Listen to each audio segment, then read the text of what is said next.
हूँ सहानुभूति है, मैं ही हूँ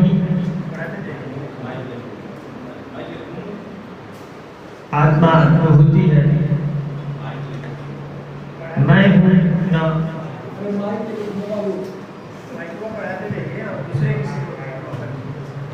जो बोलना चाहे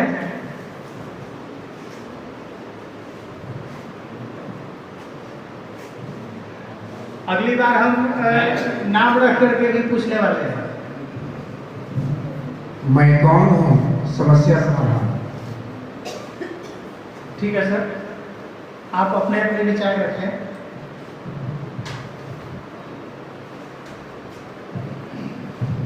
मैं ही तो हूँ सृजनात्मक सोच। अरे तो सृजनात्मक सोच।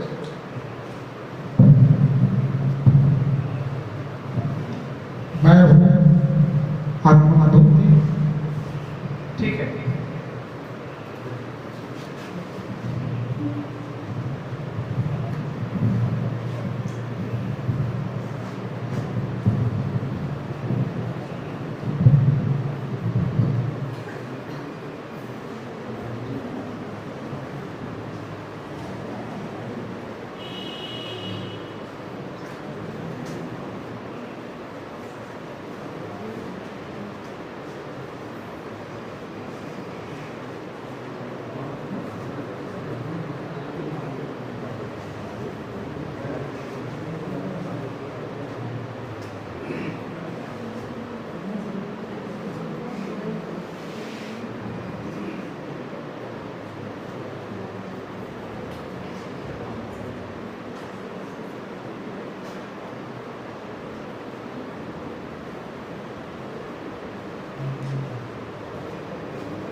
ये 1 2 3 4 5 once I caught a fish alive 6 7 8 9 10 and then I let it go again।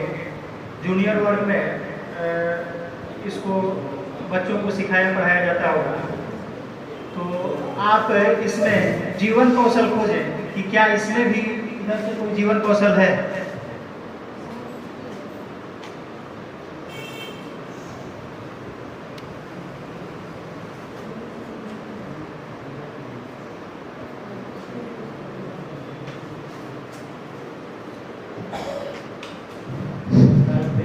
Yes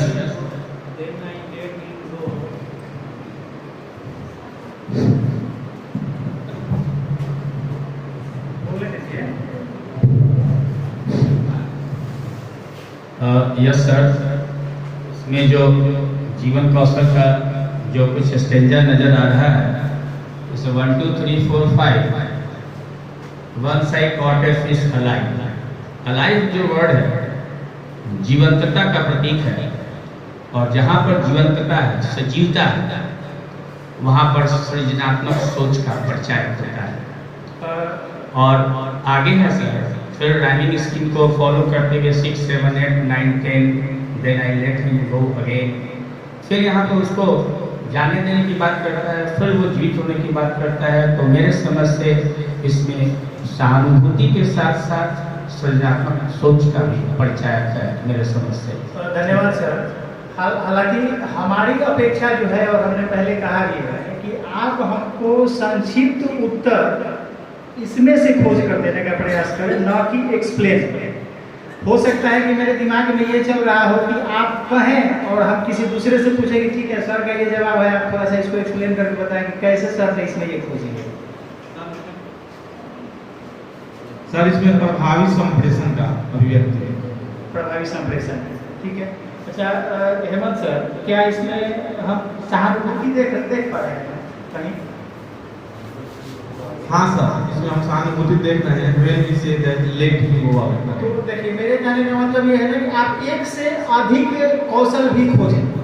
अब हम आपके सामने संस्कृत का एक श्लोक बोल रहे हैं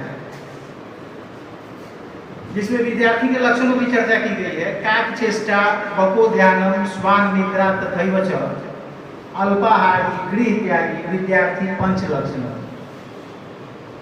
हम एक बार फिर बोल देते हैं, काक चेष्टा बको ध्यानम स्वान निद्रा तथैव च अल्पाहारी गृह त्यागी विद्यार्थी पंच लक्षण। विद्यार्थी के 5 लक्षण बताए गए हैं इसमें, जिसमें उसकी नींद एकदम पतली हो, ध्यान बगुले के जैसा हो, अल्पाहारी हो, कम खाने वाला हो, गृह त्यागी हो। ठीक है, एक और कुछ छूट रहा है, क्या छूट गया हमसे? नींद पतली हो, बोल रहे क्या चेष्टा से कर रहे हैं। ठीक है, तो इसमें किन किन कौशलों की चर्चा की गई है? उधर एक और माइक है मेरे पास, हम लोग इस मामले में धनी हो गए।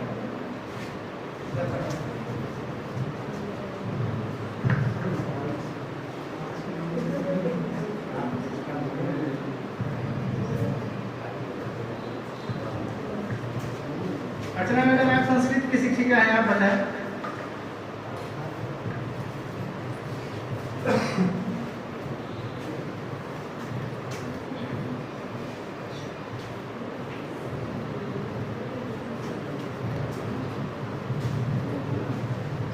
इसमें आत्मानुभूति है, सहानुभूति है, समस्या समाधान है, निर्णय लेना है, सृजनात्मक शिक्षा, या एक से अधिक है? निर्णय लेना और आत्मानुभूति भी है सर।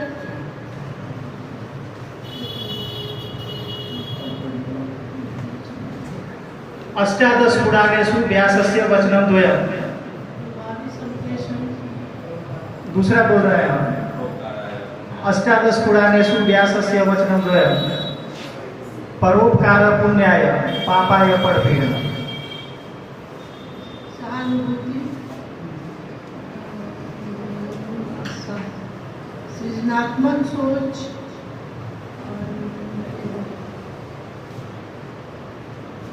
आत्मानुभूति। ठीक है, अब सुरेंद्र सर के लिए। सुरेंद्र सर नहीं है।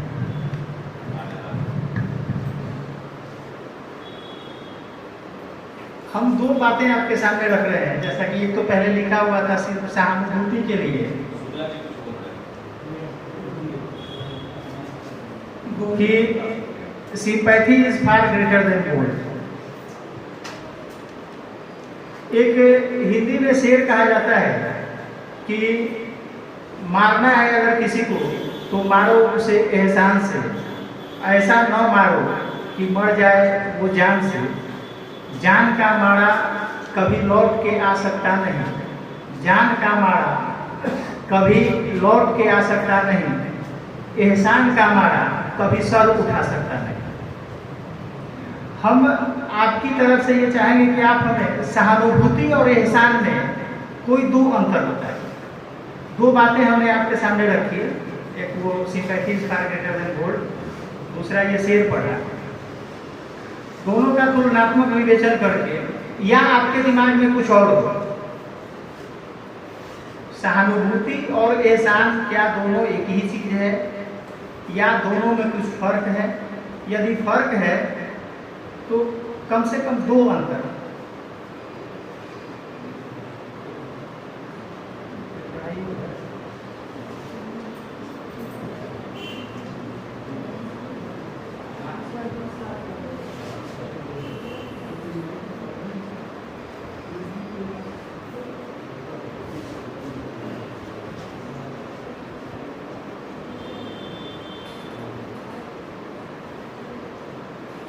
देखिए, आप बोलिए मैम। सर, सहानुभूति किसी के प्रति दया का भाव रखना,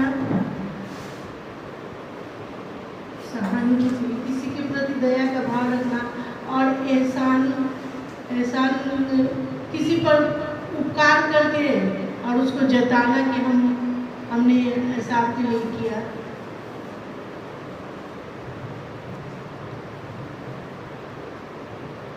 आप बोले। देखिए, जरूरी ये नहीं है कि जिसने प्रश्न पूछा है उसको उसका उत्तर पता है। यदि हमको बोलने का मौका मिला है, हम बोल रहे हैं, तो हम ये मान के चलें कि हम ठीक बोल रहे हैं। ये भी हो सकता है कि सामने वाले को पता नहीं है, वो आप ही से जानना चाहता है। ठीक है, और हम जो बोल रहे हैं वो सही बोल रहे हैं। हमने यहाँ 10 जीवन कौशल विकास है, कुछ तो होगा ही होगा उसमें।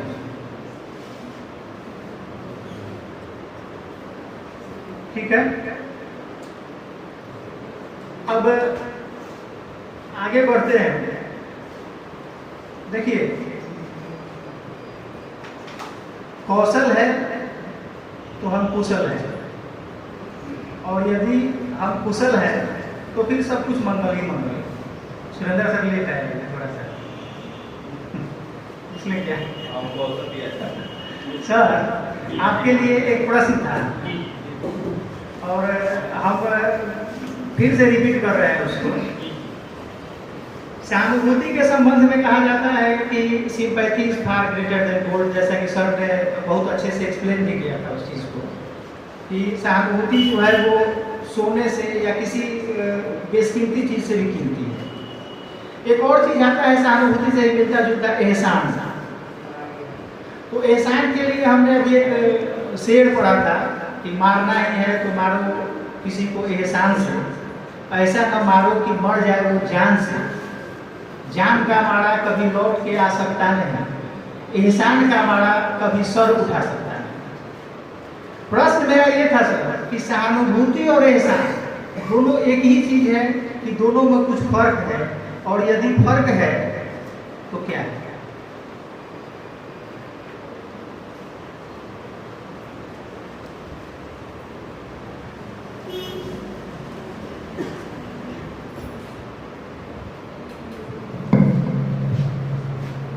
ये जो प्रश्न है, यह प्रश्न भी उसी तरह से है जिस तरह से विज्ञान में कहा जाता है कि पहले बच्चा कि पहले अंडा। मेरा उत्तर भी यही है।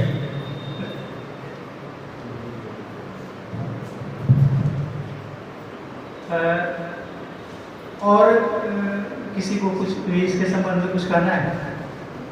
सर ये कहने का मतलब हम थोड़ा सा ज़्यादा स्पष्ट कर देते हैं इसको कि इस प्रश्न का जवाब यह है कि यह प्रश्न ही गलत है। इसको मतलब घुमा फिरा करके कहने से ज़्यादा बेहतर है हाँ कि प्रश्न का जवाब यही है कि प्रश्न ही गलत है। प्रश्न दुनिया में कोई भी गलत नहीं होता है सर आप बताएं। और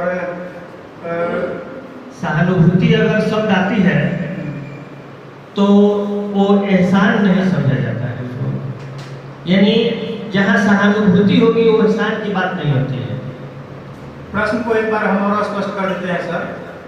हमने पहले भी कहा था कि क्या सहानुभूति और एहसान एक ही चीज है? नहीं। और यदि नहीं है तो कैसे? प्रश्न मेरा यही था, एक या दो अंतर आप बताएं। और बड़ी उम्मीद से आपसे ये प्रश्न किया गया। बता भी रहा हूं मैं, सहानुभूति जो है वो आत्मानुभूति का दूसरा रूप होता है। यानी हम किसी के प्रति अगर कोई कार्य करते हैं तो अगर उसको एहसास दिलाते हैं कि तुमको हम मदद कर दिए तो फिर वह मेरा कार्य सफल नहीं हुआ, यानी हम उसको यह दिखाते हैं कि काम किया, तो सहानुभूति तब वो नहीं हुआ। सहानुभूति का मतलब है कि हम किसी के प्रति सिंपैथी, किसी के प्रति भाव को प्रकट करते हैं, उसके दुख में शामिल हो रहे हैं, संवेदना दे रहे हैं।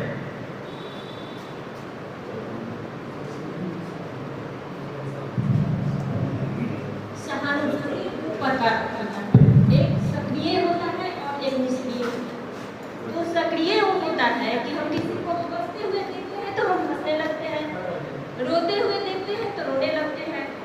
और एक निष्क्रिय जो होता है कि एक दूसरे के विचार से हमारा मिलता जुलता विचार है, उस पर एहसान नहीं करते हैं, उस पर हमदर्दी जताते हैं, उसके विचार से मेल मिलाप करके और उसमें अंतर। ठीक है, ठीक है। देखिए जहाँ तक मेरा मानना है, क्योंकि अर्चना मैडम के जवाब को सुनकर के तो हमने ये कहा था कि हो सकता है कि सामने वाला ही जानना चाहता हो, तो जरूरी नहीं है। हमको बोलने का मौका मिला है, बोलना चाहिए। अब थोड़ा सा आपको अपना मत रख देना जरूरी लग रहा है। सहानुभूति के लिए पैसा जरूरी नहीं है, जैसा हमने 2 एग्जाम्पल भी दिए थे, उदाहरण भी दिए थे, या कथन के पक्ष में तर्क रखा था। कहा गया है कि sympathy is far greater than truth. ठीक है, तो यदि हमारी सहानुभूति किसी से है तो जरूरी नहीं है कि हम उसकी आर्थिक मदद करें, शारीरिक मदद भी कर सकते हैं, अपनी संवेदना जाहिर कर सकते हैं। ठीक है, वो सहानुभूति है। एहसान की जहाँ तक बात है तो जैसे शब्द है जिसमें हम लोग अक्सर अपनी ही चीज देते हैं या अपना ही सामान या कुछ भी देते हैं लोगों को, कर्ज देते हैं, दान देते हैं, चंदा देते हैं और भिक्षा देते हैं। ठीक है, यहां भी तय किया जा सकता है कि किस चीज में हमारी सहानुभूति है और किस चीज में हमारा एहसान है। ठीक है, इन चारों चीजों में, चारों ही काम में हम कर्ज दे रहे हैं तब भी अपना ही किसी को कुछ दे रहे हैं, दान दे रहे हैं तो अपना ही किसी को कुछ दे रहे हैं, भिक्षा दे रहे हैं तो अपना ही किसी को कुछ दे रहे हैं, चंदा दे रहे हैं तो अपना ही किसी को कुछ दे रहे हैं। एहसान के पीछे यदि एहसान के नेपथ्य में हम देखें तो कहीं ना कहीं उसमें गुरूर या अहम छिपा रहता है। हमने ये कर दिया और बदले में हमें आपसे नहीं चाहिए। जैसा कि हमने यहाँ मानव का स्वभाव है कि हम रिटर्निंग खोजते हैं। सर बोल रहे थे 5 चीजों का एक्सप्लेनेशन उन्होंने किया। ठीक है, तो रिटर्निंग क्या था कि आपसे कुछ पूछा गया उसके संबंध। ठीक है, आपने इतना देर से सुना यानी अर्न किया और कुछ खर्च कीजिए।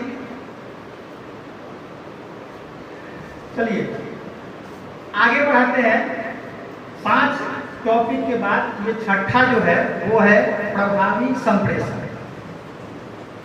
धीरज सर का कल बड़ा ही फ्रूटफुल ट्रेनिंग सेशन था और इसी से रिलेटेड था कि कम्युनिकेशन स्किल्स। तो हम बात किसी से कैसे कर रहे हैं, हम जो एक्सप्रेस कर रहे हैं, हम जो व्यक्त कर रहे हैं, हमारी जो अभिव्यक्ति है वो कैसी है। लोग कहते हैं ना कि वाणी से लग रहा था कि शहद झड़ रहा है। ठीक है, और कहते हैं कि लग रहा था कि जीभ में लाठी बांध के बोल रहा है। दोनों लोग अपनी अपनी बात ही कह रहे हैं। जुबान से लग रहा है कि एक आदमी तलवार चला रहा है और जुबान से लग रहा है कि एक आदमी एकदम सहज कर रहा है। हमारा संप्रेषण, हमारी अभिव्यक्ति कितनी प्रभावी है और यह प्रभाव तभी आएगा वाणी में जब हम शब्दों का चयन कैसा करते हैं। जैसा कि ये सारी चीजें कल चर्चा हो गई हैं, लेकिन विषय की मांग है कि हमको दोहराना ही पड़ेगा। हम शब्दों का चयन कैसा करते हैं, हमारे सामने श्रोता कौन लोग हैं और उनके अनुरूप हम शब्दों का चयन करते हैं कि नहीं करते हैं। हमारा ध्यानाकर्षण विषय पर है, हम जो बोल रहे हैं वो विषय से संबंधित बोल रहे हैं कि विषय से भटक गए हैं, और हमारी बातों में कितनी अस्पष्टता है, कितनी सच्चाई है, या उसमें कुछ मिर्च मसाला लगा करके बोल रहे हैं। सामने जो बैठ करके सुन रहा है, 2 आदमी, भाषा के लिए 2 लोग चाहिए कम से कम, वक्ता और श्रोता। तो ऐसा नहीं है कि वक्ता सर्वज्ञ है और श्रोता जो है वो अनभिज्ञ बैठा हुआ है। सुनने वाला भी बहुत कुछ जानता है। तो हम श्रोता का ख्याल कितना रखते हैं और शब्दों का चयन कैसा करते हैं, विषय पर बोलते हैं कि नहीं बोलते हैं, वाणी में स्पष्टता है कि नहीं है। ठीक है, बहुत बार हम लोग सुनते हैं तुतला बोलने वाले लोगों को, कहता कुछ है समझते कुछ है। ठीक, ये बात है। आप में से बीरबल की खिचड़ी, हमने जो कथा है, हम चाहेंगे कि अवनीश सर उसको एक्सप्लेन करें। बीरबल की खिचड़ी जो है ठीक है। अवनीश सर। हाँ जी जी जी। फिर हम इसमें देखते हैं कि वाणी का या भाषा का प्रभाव कितना है इस कथा में।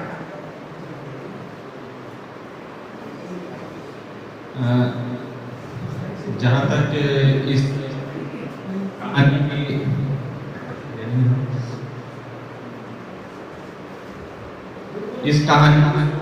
होती है कि एक बहुत ही गरीब व्यक्ति था और राजा और जो बीरबल एक साथ कहीं लिए निकले हुए और बहुत कड़ाके की ठंड पड़ रही थी। उस कड़ाके की ठंड में राजा को ये ख्याल आया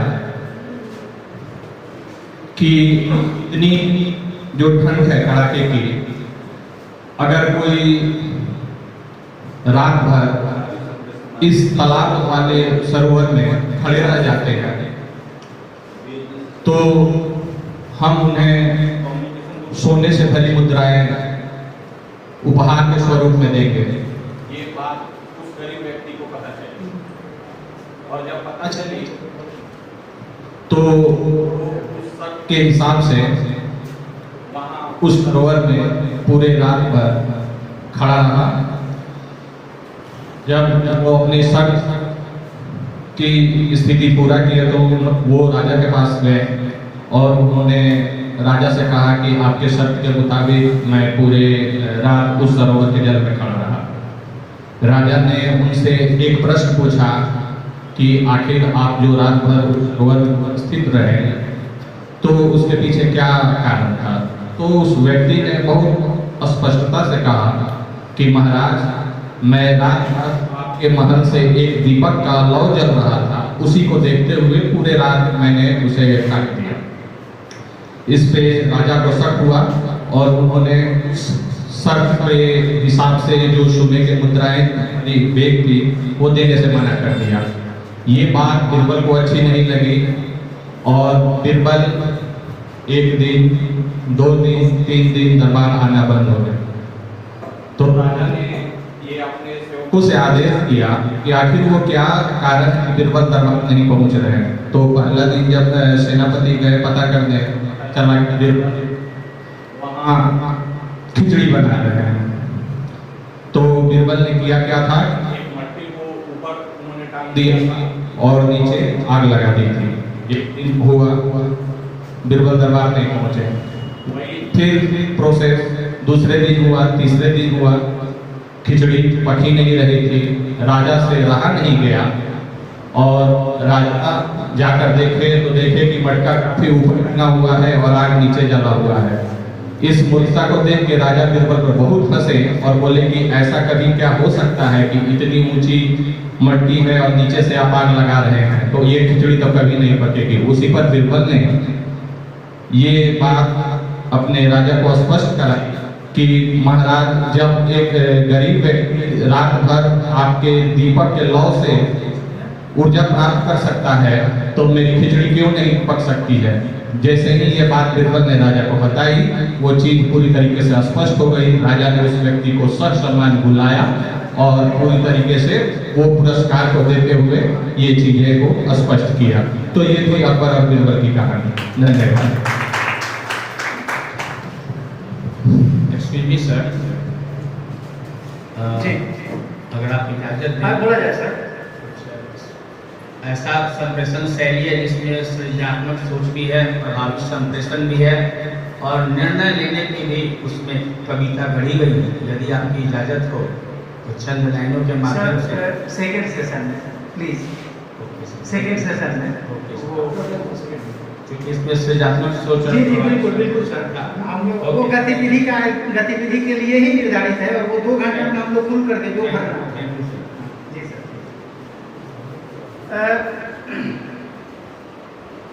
बीरबल की खिचड़ी जो कथा है, तो यहाँ संप्रेषण की जो बात है, तो एक व्यक्ति जो रात भर पानी में खड़ा रहा, ठंडी के मौसम में रात भर पानी में खड़ा रहा, ठीक है, उसने कुछ कहा महाराज से और उसको इनाम नहीं मिला, ठीक है। और दूसरा, बीरबल ने भी कुछ कहा राजा से और राजा विवश हो गए, फिर उस व्यक्ति को इनाम देने के लिए, ठीक है। तो ये है संप्रेषण का प्रभाव। अब यहाँ संप्रेषण की जहाँ तक बात है तो जरूरी नहीं है कि बोल करके ही व्यक्त करें। बीरबल ने 2 चीजों का सहारा लिया था, यहाँ कुछ कर भी रहा था, ठीक है। बांस से खिचड़ी पका रहा था, नीचे से आगे लगाया, ठीक है। तो वो सहयोग है। जरूरी नहीं है कि हम जो संप्रेषित कर रहे हैं, जो हम कह रहे हैं, उसके लिए जैसा कि कल सर ने बुलाया था कि बिना बोले आप लोग संवाद करके दिखाइए।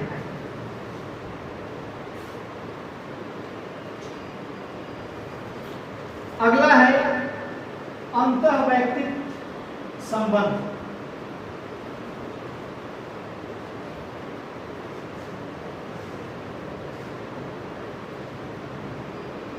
तो सामान्य अर्थ में यह 2 लोगों के बीच का संबंध है जो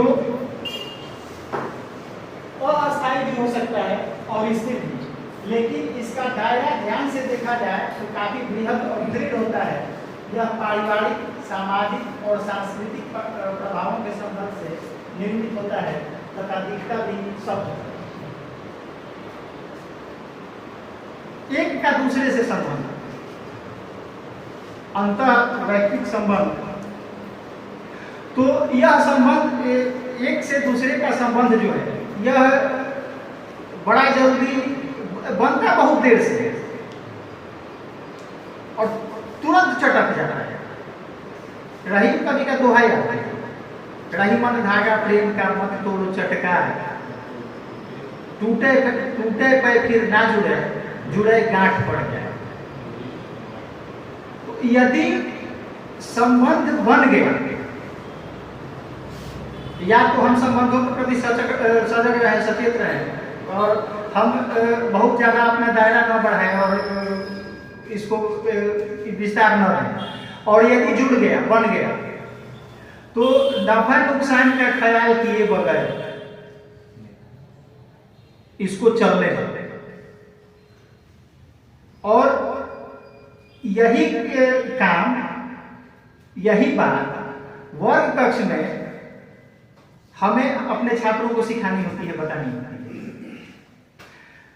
15 साल, 20 साल, 25 साल पहले के समाज को देखें तो संयुक्त परिवार का प्रचलन था, आज कहने को रह गया है, और यदि कहीं है तो समझिए कि आज के युग में वो वरदान है।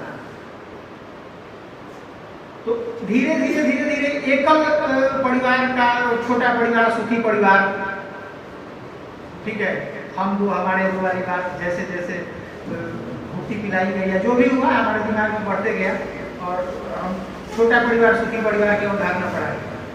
इस दोहे के बाद रहीम जी की बहुत शिकायत हुई थी, आलोचना हुई थी, उसके बाद जी सर, हम चाहेंगे कि आप विस्तार से बताएं। रहीम जी ने जब इस दोहे की रचना की थी तो उनकी काफी आलोचना हुई कि भाई जब संबंध एक बार टूटेगा और फिर संबंध जुड़ने पे गांठ पड़ेगा तो फिर संबंध जुटेगा कैसे। तो फिर रहीम जी ने एक दोहा की रचना की थी कि माला फिर भी कोई ये जो टूटे सोबा। आप साहित्य के हैं, आप बताइए आगे। माला फिर कोई ये जो टूटे सोबा, ऐसे करके है दिमाग में नहीं आता। कि अगर जिस तरीके से मोतियों का माला टूटा है और हम लोग उसे जोड़ते हैं, उसी तरह से अगर संबंध भी टूटता है किसी से तो हमको माले की तरह फिर पुनः जोड़ना चाहिए और एक सुंदर माले का निर्माण करना।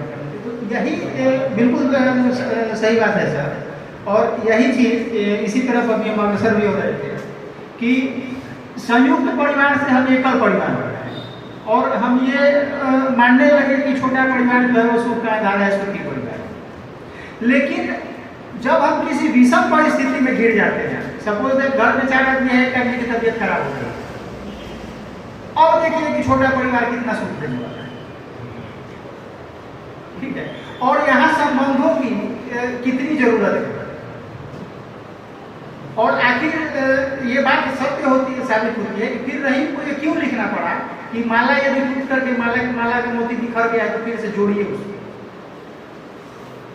तो ये अंतःवैयक्तिक संबंध को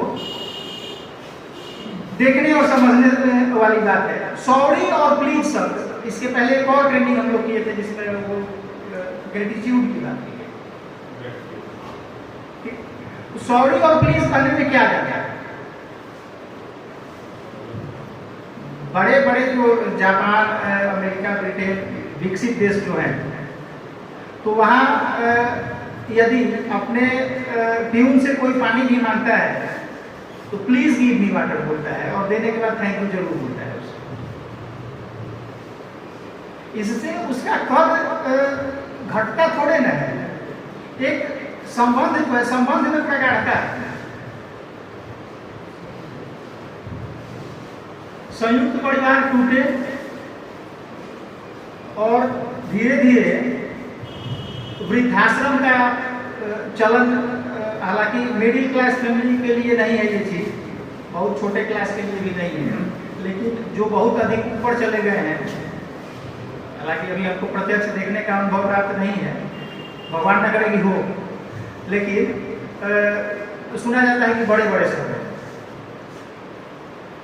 आखिर इसकी नौबत तभी आई जब कहीं ना कहीं संबंधों में कटुता है, संबंधों में दरार है, या संबंध हमको बोझ लगने लगे।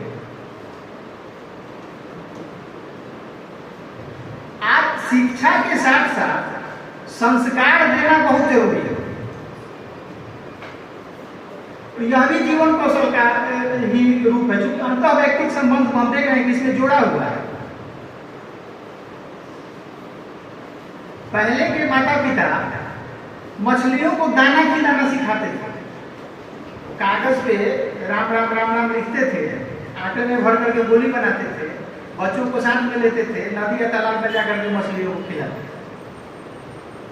तो हम मछलियों को दाना खिलाना सिखाते हैं, सिखाते थे, आज मछलियों को ही खिलाते हैं।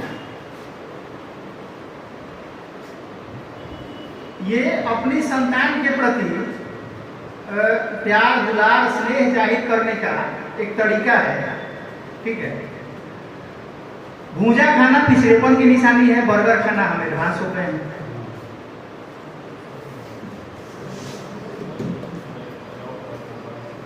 सत्तू सामने नहीं आता था लोगों को, तो घर का कोई बड़ा बुजुर्ग साथ देता था उसको। आप देखिए कि उसमें उस अपनापन उसमें झलकता है, अंतःवैयक्तिक संबंध उसमें झलकता है कि काटा छुरी में झलकता है।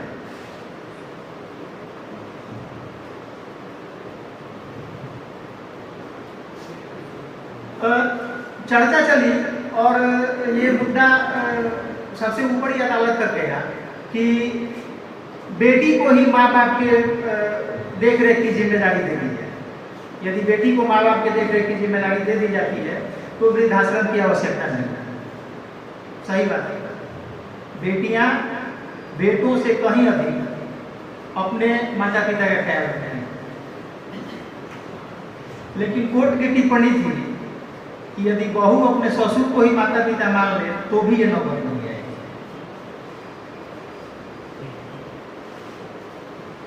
स्टेप गैप है, खाली अपने माता पिता को हर बेटी करेगी, यानी जो बुजुर्ग है वो सुरक्षित हो गए, खुश हो गए। बुजुर्ग को ही न सुरक्षित, वृद्धाश्रम हटाना है। तो जहां से हमारा संबंध जुड़ा है, ठीक है, वहां से भी ये काम किया जा सकता है। आप फिल्में तो हर कोई देखता होगा, हर कोई देखता है। कुछ पुरानी फिल्मों की यदि बात करें तो जैसे बड़े घर की बेटी, देखिए संबंधों को जिंदा रखने के लिए उसमें कितना बड़ा त्याग, कितनी बड़ी कुर्बानी की गई है। अवतार राजेश खन्ना की पिक्चर है, आपने से किसी ने देखी हो। ठीक है। स्वर्ग, आदमी खिलौना है, ठीक है। और सबसे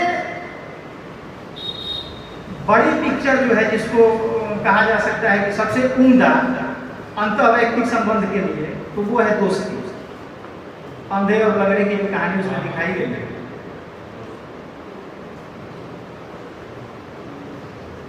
ठीक है। तो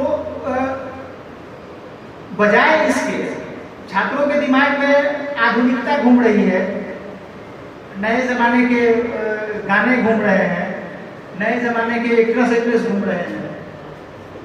समय समय पर शिक्षा के क्रम में इन बातों की चर्चा यदि उनसे हम कर दें तो वो उनका दिमाग कहीं ना कहीं इस बात को सोचने के लिए विवश जरूर होगा कि संबंधों का महत्व हमारे जीवन में कितना है।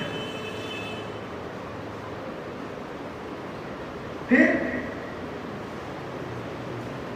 तनाव से निपटना अगला जीवन कौशल है।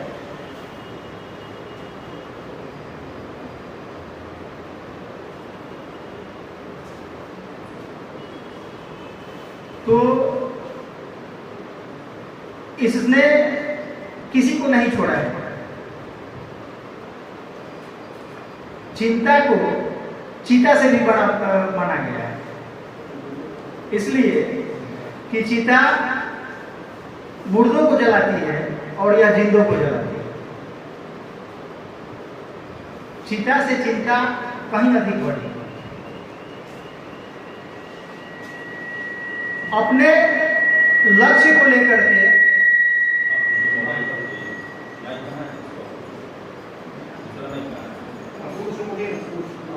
अपने लक्ष्य को लेकर के, अपने उद्देश्य को लेकर के, सफलता असफलता के बारे में सोच करके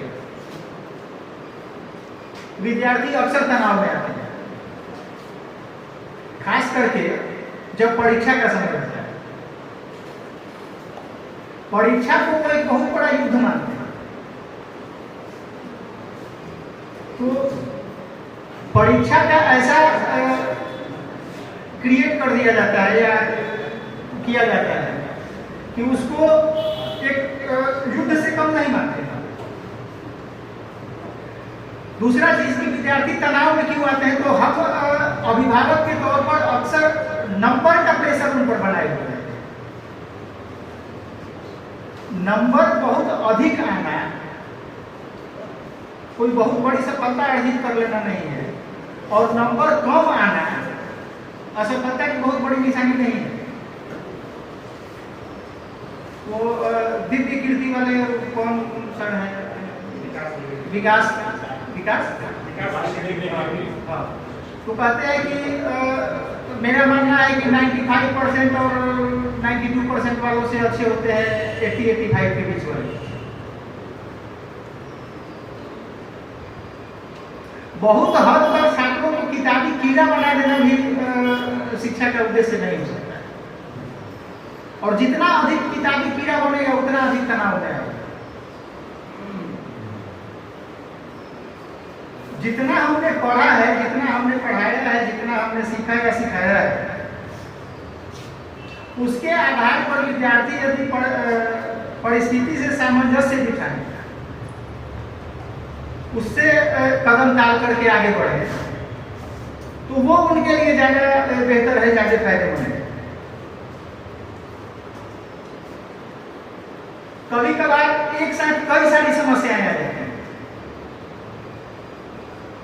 सड़क भी खराब है, गाड़ी का ब्रेक भी फेल, जाना भी।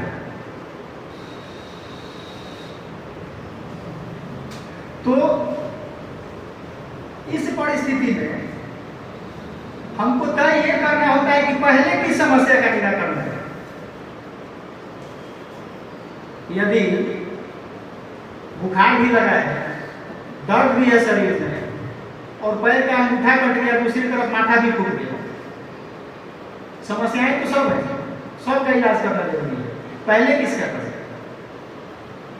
और कई सारी समस्याओं से हम गिर गए हैं, इसको लेकर के स्ट्रेस में यदि बैठ जाए तो इससे उसका निपटारा थोड़े ना होने वाला है। तो फिर उसमें हमको जज करना पड़ता है, चूज करना पड़ता है, नंबर 1, नंबर 2, नंबर 3 ऐसे करके। हमको याद आता है मेंटर सर एक साथ कई को काम देते थे और हम लोग इसको भी करते थे, उसको भी करते थे, उसको भी करते थे, सबको थोड़ा थोड़ा करते थे। अच्छा पूछेंगे कि प्रोग्रेस दिखाओ तो दिखाएंगे कि सर इसमें इतना किया है, उसमें कितना किया तो उसमें इतना किया है। एक बार उन्होंने कहा कि ये को शुरू करो तो उसको खत्म करो पहले, नंबर ऑफ प्रॉब्लम तो घट जाएगा तुम्हारा। तुम 4 को में आधा आधा करके बैठे हो, चारों का चारों जिंदा है, एक उठाओ, एक को कर लो, एक खत्म। अब नंबर ऑफ प्रॉब्लम कितना रह गया? 3 रह गया। 3 की बात 3 पर सोचना है, फिर एक खत्म करो, फिर 2 पढ़ो। तो यदि एक शिक्षक के तौर पर हमारे लिए ये चीज फायदेमंद है तो तनाव से निपटने की ये विधि छात्रों के लिए भी कारगर साबित हो सकती है। 4 सब्जेक्ट में होमवर्क मिला हुआ है उसको, ठीक है, तो अब वो जज करे कि किसको पहले करे, और जिसको करे उसको खत्म करके फिर दूसरे करे। ऐसे तो चारों भी कंप्लीट करते हैं।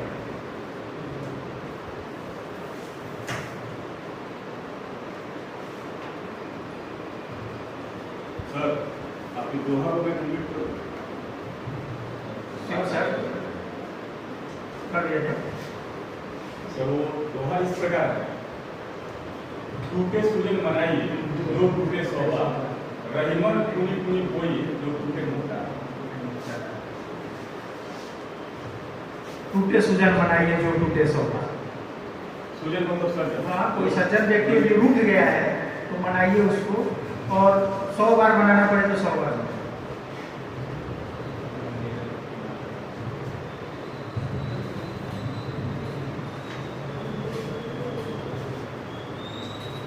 फिर आते हैं हम जो अगला जीवन कौशल है, वो है भावुकता पर नियंत्रण।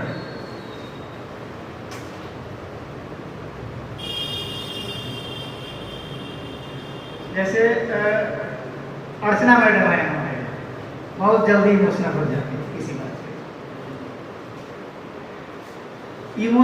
इमोशनल होना बहुत अच्छी बात है। मानव होने के नाते संवेदना हम में होनी ही चाहिए। यदि संवेदन शून्य है, संवेदनहीन है, तो 2 हो सकते हैं, या तो देवता हो सकते हैं, नहीं तो राक्षस हो सकते हैं।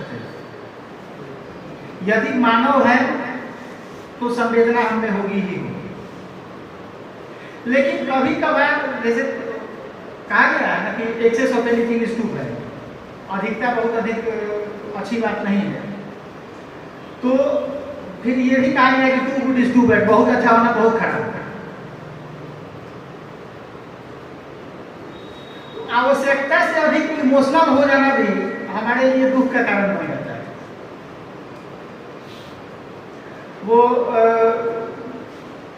विकास सर का ही की एक कहानी है, उनका वीडियो देख रहा था, हमने सुना, हम यहाँ से या करते हैं यहाँ से। एक लड़का IAS का इंटरव्यू देने गया था और शाम में, अगले दिन उसका इंटरव्यू था, शाम में उसने अपनी मम्मी को फोन किया कि पापा से बात करनी है। तो उसकी माँ ने उससे कहा कि पापा तुमसे बात नहीं करेंगे, पापा का कहना है कि अब हम IAS अफसर से बात करेंगे, तुमसे बात नहीं करेंगे। अगले दिन फिर उसकी इस बात को उसने, ठीक है पापा की ये इच्छा है, आकांक्षा है, बात करेंगे, फोन उसने रख दिया। अगले दिन उसका इंटरव्यू हुआ। नेक्स्ट डे वो घर पहुंचा तो देखा कि माँ की मांग सुनी है, चूड़ियाँ टूटी हुई हैं, उदास बैठे हुए हैं, घर के कुछ लोग अगल बगल में बैठे हुए। बेटे ने कहा कि इतनी बड़ी बात तुमने हमसे क्यों छुपाई, हमको बताया क्यों नहीं? माँ ने कहा कि एक नुकसान तो हो ही गया था, दूसरा क्यों पड़ा? 2 चीजें हमको इस कहानी में दिखती हैं, एक वो तनाव से निपटने वाली बात और दूसरा भावुकता पर नियंत्रण। ठीक है, और ये कोई कहानी नहीं है, ये सच्ची घटना है। और वो माँ अनपढ़ थी, वो अनपढ़ माँ थी। आप सोचें कि जीवन का कितना बड़ा पाठ उसने पढ़ा था और ईश्वर की अनुकंपा हुई, बेटे का सिलेक्शन हुआ। लेकिन यदि वो तनाव में आकर के, इमोशनल होकर के पिता के मौत की बात बेटे से कह देती, तो आप क्या कल्पना कर रहे हैं कि वो बन जाता है? 10% चांस रह जाता है ऐसी परिस्थिति।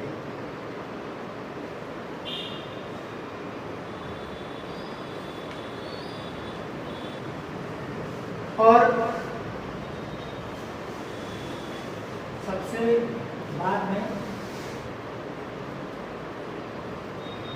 ये है आलोचनात्मक सोच। जरूरी नहीं है कि हमेशा हमारी प्रशंसा होगी। जरूरी ये भी नहीं है कि हम जो कर रहे हैं हमेशा हमारे कार्यों की सराहना की जाए। ये भी जरूरी नहीं है कि हम जो कर रहे हैं, जो कह रहे हैं, या जो रास्ता हम अपना रहे हैं, उसके लिए सारे लोगों की प्रतिक्रिया एकदम सकारात्मक आएगी हमारे पास। हमको सकारात्मकता और नकारात्मकता दोनों का सामना करना होगा। हमारी प्रशंसा करने वाले भी हैं, हमारी निंदा करने वाले भी हैं। हमको अच्छा कहने वाले लोग भी हैं, हमको बुरा कहने वाले लोग भी हैं। तो आलोचना हमको झेलनी होगी, और आलोचना हमको सिर्फ झेलनी ही नहीं होगी, हमको आलोचना करनी भी पड़ सकती है। और कुछ नहीं, कोई विद्यार्थी के तौर पर यदि किसी चीज की समीक्षा करने के लिए कह दिया है, विश्लेषण करने के लिए कह दिया है, तो वहां तो दोनों पक्षों को रखना पड़ता है ना, सकारात्मक भी रखना पड़ता है, नकारात्मक भी रखना पड़ता है। तो हमको जो दिख रहा है, हमारे सामने जो तथ्य प्रस्तुत है, जो प्रसंग प्रस्तुत है, उसी में से तो हमको दोनों खोजना पड़ता है। तो हमको आलोचना झेलनी भी है, हमको आलोचना करनी भी है। इसके लिए हमको तैयार रहना पड़ेगा। कक्षा में कई बार विद्यार्थियों के सामने हम लोग ऐसे सिचुएशन बनाते हैं, दो विद्यार्थियों को खड़ा करा करते हैं,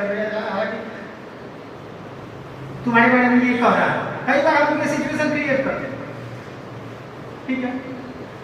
तो ऐसा नहीं है कि हमारा उद्देश्य दोनों में झगड़ा करा देना है। एक दूसरे की आलोचना करना वो सीख रहे हैं, एक दूसरे की आलोचना या उनके सकारात्मक पक्ष को और नकारात्मक पक्ष को दोनों को लेकर के वो बाहर होता है।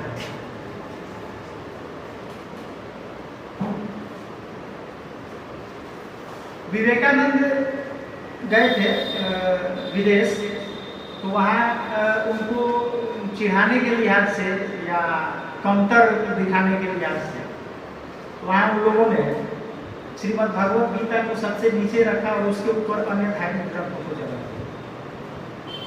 गीता को सबसे नीचे रखा। पते की बात यह कि उनको ला करके दिखाया भी है। तो वो अपने स्तर से भारत के विद्वता की, भारत के उस अमूल्य धरोहर की एक तरीके से वो आलोचना ही कर रहे थे। विवेकानंद जी ने बड़े ही सहज भाव से कहा कि अच्छा किया कि आपने गीता को सबसे पीछे रखा, नींव मजबूत होना चाहिए। यही वो ग्रंथ है जो सारे धर्म ग्रंथों का भार उठाने में सक्षम है। आलोचना करने का उनका तरीका था, आलोचना करने का उनका तरीका। ऐसा नहीं है कि और इसका सामना हम जैसे लोग ही करते हैं या विद्यार्थियों को ही करना पड़ेगा। बड़े बड़े लोग झेलते हैं ये चीज। तो इन सारे संदर्भों को बता करके, समझा करके विद्यार्थियों में हम इन कौशलों का विकास करें, उन्हें बताएं और निश्चय ही यदि विद्यार्थी में लाइफ स्किल है, तो किसी का कहना यह भी है कि शिक्षा बेरोजगारी के कारण, तो शिक्षा के साथ साथ यदि स्किल है तो बेरोजगारी के कारण नहीं है। हम जिस क्षेत्र में हैं, जो काम कर रहे हैं, बाल काटने वाला नाई भी यदि शिक्षित है तो उसका फायदा उसको दिखता है। किसान यदि शिक्षित है तो उसका खेती करने का तरीका बदल जाता है। और अब तो ऐसे उदाहरण आए दिन देखने को सुनने को मिल रहे हैं, बड़ी बड़ी डिग्रियां लेकर के और लोग बहुत ही जैसे मछली पालन, किसानी, ये सारे काम करते हैं। शिक्षा के साथ साथ कौशल का होना बहुत जरूरी है, और नई शिक्षा नीति में तो इसको बड़े ही विस्तृत ढंग से शामिल किया गया। हमें वो सारी चीज़ें सिखानी है, सारी चीज़ें बतानी है, जिसके लिए हम दूसरों पर निर्भर होते हैं। महात्मा गांधी की एक कहानी याद आती है। महात्मा गांधी ने एक बार एक मोची को अपना गुरु बनाया था, और उससे उस मोची से उन्होंने चप्पल बनाने की कला सीखी। ऐसा भी नहीं है कि हम कुछ नया करने जा रहे हैं। हमारे जो बड़े बुजुर्ग रहे हैं, हमारे जो पथ प्रदर्शक रहे हैं, जिनकी चर्चा हम अक्सर करते हैं, तो उन लोगों ने ये सारे काम किए हैं। उन्होंने शिक्षा के साथ साथ बहुत पढ़े लिखे थे, मतलब उस जमाने में बाहर जाकर के और बैरिस्टर बन कर गया है, तो जाहिर सी बात है कि अमीर रहे होंगे। गरीब रहते तो विदेश थोड़े नहीं जाते पढ़ने के लिए, लेकिन उसके बावजूद भी उन्होंने चप्पल बनाना सीखा।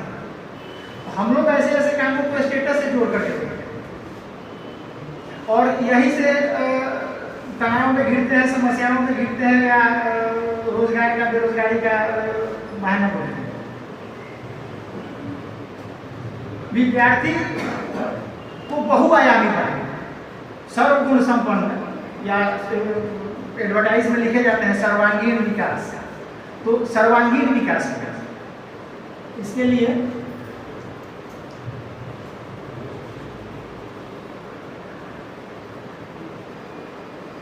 उनमें ये सारे जीवन कौशल, जिसको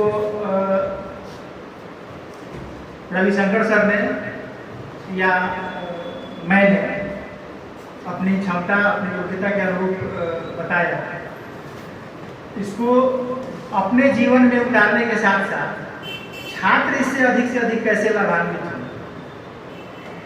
वो तौर तरीके खोजे। विभिन्न विषयों के शिक्षण के क्रम में उनको शामिल करें। और जैसा कि हमने कुछ देर पहले कहा कि मानव का स्वभाव है कि वो रिटर्निंग खोजता है, तो हम जो छात्रों के साथ करें, समय समय पर ये देखने का, ये खोजने का, ये सुनिश्चित करने का प्रयास है कि उनकी रिटर्निंग हमको मिल रही है कि नहीं मिल रही। और इन्हीं शब्दों के साथ हम इस सेशन को समाप्त करना चाहेंगे। प्रथम सत्र जो है, हम इस उम्मीद के साथ, इस आशय के साथ कि हम छात्रों को शिक्षा दें, शिक्षा के साथ संस्कार दें, संस्कार और शिक्षा उनके लिए रोजगार का साधन बने, वो अपना जीवन यापन सफल तरीके से, सुखी तरीके से करें। और जब जीवन यापन सफल तरीके से करने लगेंगे तो एक जिम्मेदार नागरिक बनेंगे, और एक जिम्मेदार नागरिक बनेंगे तो इससे बड़ा काम राष्ट्र हित में दूसरा कुछ नहीं हो सकता। हम प्रथम सत्र के समापन की घोषणा माननीय प्राचार्य महोदय की इजाजत से करना चाहेंगे, और एक छोटे से ब्रेक के बाद